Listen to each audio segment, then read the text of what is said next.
He oído de Dreadwing. Era capitán de una flota rastreadora. Eran muy leales a la causa Decepticon.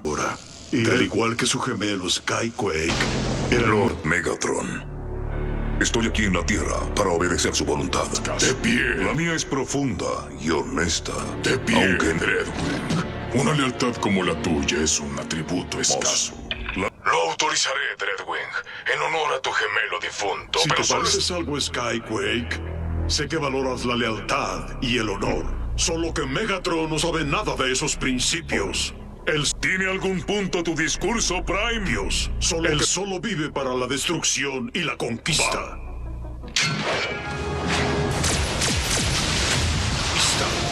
Pero existe otro camino.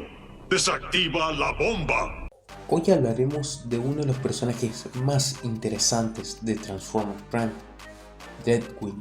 Sinceramente me parece el personaje más interesante y como vieron en el título del video es el Decepticon más raro en mi opinión que se puede ver en su facción, porque el tipo tiene algo que los Decepticons carecen totalmente: el honor. Es un personaje que tiene mucho honor y que realmente respeta muchas figuras, tanto en su bando como en el bando contrario. Así que bueno, hoy lo analizaremos, así que bueno, espero que les guste el video. Arrancaremos con el honor en la falsa causa. Dreadwing no encaja en la narrativa típica de los Decepticons. Es el guerrero más honorable en el bando menos honorable. Lo que hice al principio, este personaje se siente como fuera de lugar, porque tiene mucho honor y vemos que los Decepticons a simple vista no valoran ese honor, solamente luchan por su causa y no les importa qué medio utilicen, solamente les importa el fin. En cambio Dreadwing no, él le interesa mucho cómo se hagan las cosas y cómo tenemos que lograr ser como facción. Pero bueno, vemos que más o menos él es así porque ella viene de un entorno militar, digamos. Antes de que comience la guerra ya nos dejan ver de que él era un militar de carrera. Y obviamente junto a su hermano Skyquake, los dos eran muy fieles a la causa de Decepticon cuando comenzó. Pero si no fue así, si tal vez Dreadwing se encontró en una situación que su entorno, como entendemos que los Decepticons en su mayoría son militares, es como que su mismo entorno lo obligó a tomar esta facción. Anda a saber, tal vez no pensó si ser Decepticon era la mejor idea, o tal vez en ese momento Megatron prometía que los Decepticons iban a ir por una causa más noble, que al final terminó siendo todo lo opuesto, y por eso Dreadwing le siguió la causa Decepticon. Podríamos explicar, ¿no?, en cierta manera por qué lo hizo. Bueno, me voy a contestar también esta pregunta que dejé al inicio, que sería ¿por qué está con los Decepticons entonces? Y tenemos que entender el origen y la mentalidad que él tiene. Él, como se expliqué, tiene un legado militar. Él era jefe de una flota en su pasado junto a su hermano gemelo. Ambos eran muy nobles entre los dos, que sinceramente compartían ese ideal, ese valor y ese honor que los hacía básicamente uno. Por eso podemos entender cómo es él, porque su mentalidad es de respetar a los demás. Y él piensa, bueno, si yo actúo de cierta manera, los demás por ende van a actuar igual.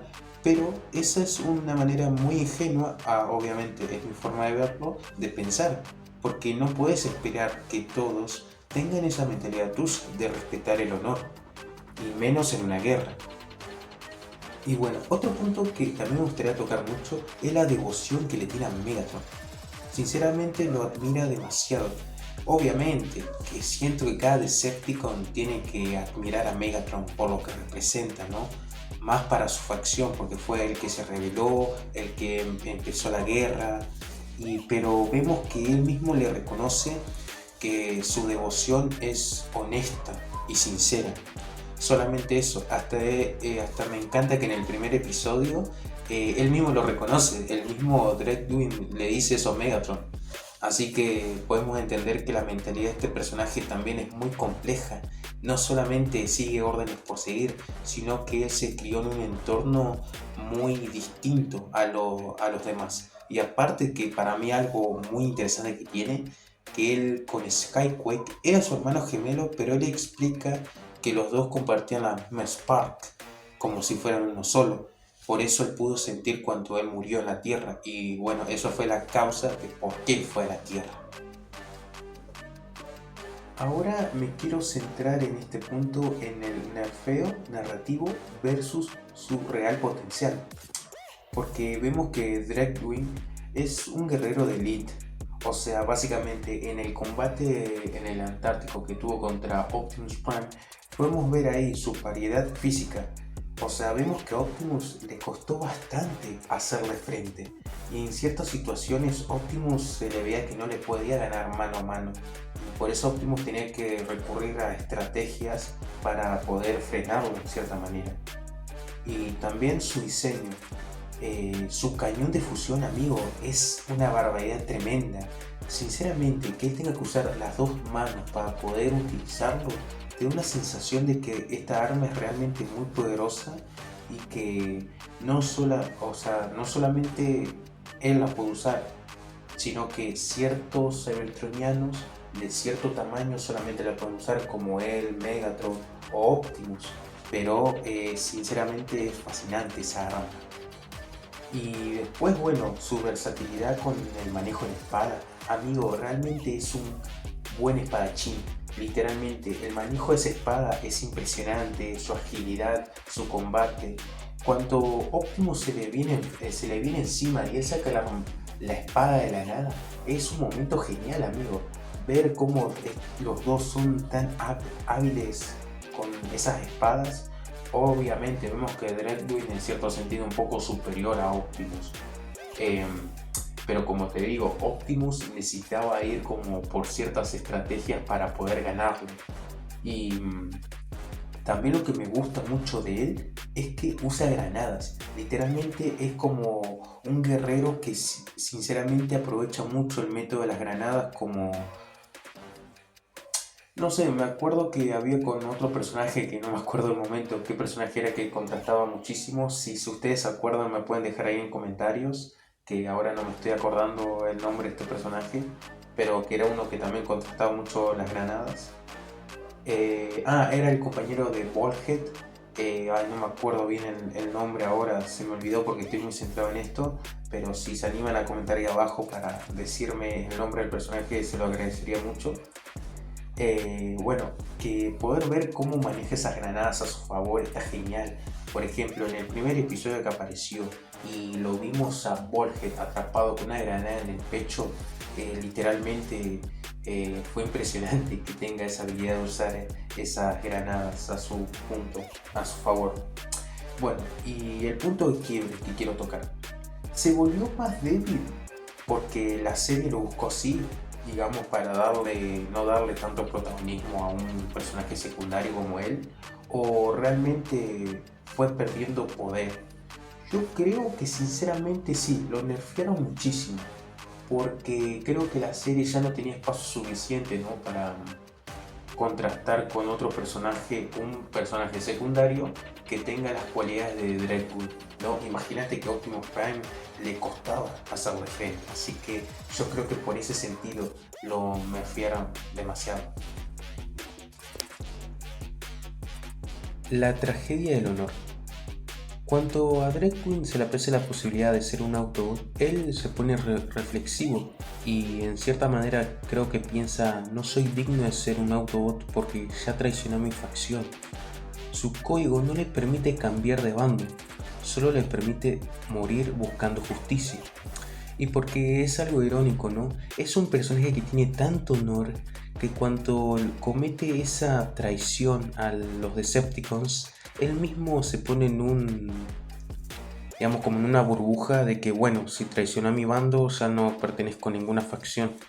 Y creo que es un poco trágica, ¿no? Porque él buscaba redención, justicia por su hermano, pero bueno, terminó siendo un desertor, y bueno, que para él es muy muy aberrante, ¿no? Recordemos cómo fue con Starscream cuando se lo cruzó, que sinceramente lo quería matar, pero él, como era el segundo al mando de los Decepticons, tuvo que apegarse al código.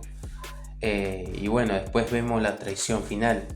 El choque de ver que su lealtad absoluta hacia Megatron y hacia su hermano, los Decepticons se la recompensaban solamente tolerando a Starscream. ¿Entendés? La persona que deshonró a su hermano, tanto en vida como en muerte, ahora volvía a ellos como si nada. Para él creo que fue intolerable eso, de que un traidor como Starscream vuelva así como si nada. Creo que fue el punto quiebre de este personaje, y por eso lo llevó a traicionar a los Decepticons. Bueno, la conclusión de este video sería el legado de Dreadwing. El honor como su mayor fortaleza y a la vez su perdición, porque en cierta manera fue así. Era un personaje que tenía un honor muy perfecto, muy idealista, que terminó siendo lo que básicamente lo llevó a su muerte, sinceramente. Y lo más triste es saber de que esa muerte fue provocada por alguien que él admiraba demasiado, como era Megatron. Y yo siento que hasta el mismísimo Megatron se sintió mal de su muerte, porque siento que a pesar de que Megatron sea un tirano, todo, sentía respeto genuino hacia Dreadwing. Y yo creo que haber tenido que hacer eso le dolió bastante.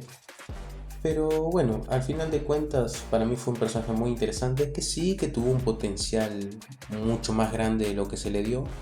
Pero bueno, son cuestiones muy complicadas, ¿no? Porque ya una serie como Transformers Prime ya tenía muy buenos personajes. Aparte de lo que me enteré, que era una serie que tenía era muy limitada en recursos. Por eso los guionistas como que tuvieron que recortar mucha narrativa. Y por eso creo que Dreadwing lamentablemente fue uno de esos personajes que sufrió esta cuestión de tener pocos recursos, ¿no? Para desglosar bien a la serie. Pero bueno, dentro de todo lo poco que tuvo, creo que nos dejó un gran personaje, un gran legado. Así que bueno, si les gustó el video, suscríbanse, y saben que si quieren dejar un comentario o que hable de un cierto personaje, y bueno, más si es de Transformers, pero por ahí puede ser Ben 10, Hellboy o Invencible, pueden ser que yo estoy atento. Así que bueno, si se animan pueden dejar un comentario ahí abajo, o ver mis shorts, que yo por lo general me inspiro mucho en los shorts para después hacer esta clase de videos. Así que si ustedes quieren que yo haga un personaje o bueno, un cierto video hablando de cierto tema, estén muy atentos a los shorts, ¿sí? Así que bueno, ustedes saben que me gusta hacer esta clase de videos, así que yo los veré en la siguiente.